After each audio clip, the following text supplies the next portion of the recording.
તો મિત્રો તમને બધા લોકોને ખબર છે કે સોશિયલ મીડિયાની અંદર ઘણા બધા વિરોધો થોડાક ટાઈમ પહેલાં વાયરલ થયા હતા। આ વિરોધની અંદર મિત્રો વાત કરીએ તો કીર્તિ પટેલ, ખજૂરભાઈને લાલભાઈ આહિર આ મામલો મિત્રો વાત કરીએ તો ખૂબ જ વાયરલ થયો હતો। આની અંદર તમને બધા લોકોને ઓલરેડી ખબર છે કે કીર્તિ પટેલને ખુલ્લેઆમ મિત્રો લાલભાઈ આહિરે ખોબા ઉપાડવા માટે મિત્રો વાત કરીએ તો રોડ રસ્તાની અંદર ઉતરી ગયા હતા।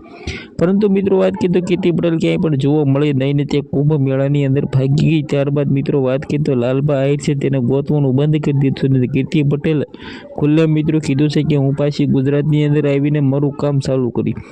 જ્યાં મિત્રો વાત કરીએ તો કીર્તિ પટેલ શું પાછી આવીને મિત્રો વાત કરીએ તો વિરોધ ચાલુ કરશે? જ્યાં પણ વિરોધ આવતા હોય છે ત્યાં કીર્તિ પટેલ તો એન્ટ્રી કરતી જ હોય છે ને ભાઈઓ। તમને લોકોને ખબર છે કે ખજૂરભાઈનો વિરોધ કર્યો હતો કીર્તિ પટેલ તમને લોકોને ખબર છે કે ઘણીવાર હાસ્ય સાબિત થઈ છે ને ઘણીવાર ખોટી સાબિત થઈ છે। જેની અંદર મિત્રો વાત કરીએ તો ધારા અને સુરેશ ભુવાજીનો મેટરની અંદર કીર્તિ પટેલ છે એ ખજૂરભાઈ જ્યાં મિત્રો વાત કરીએ ત્યારબાદ અત્યારે ખજૂરભાઈ અને મિત્રો વાત કરીએ તો અવનવર વચ્ચે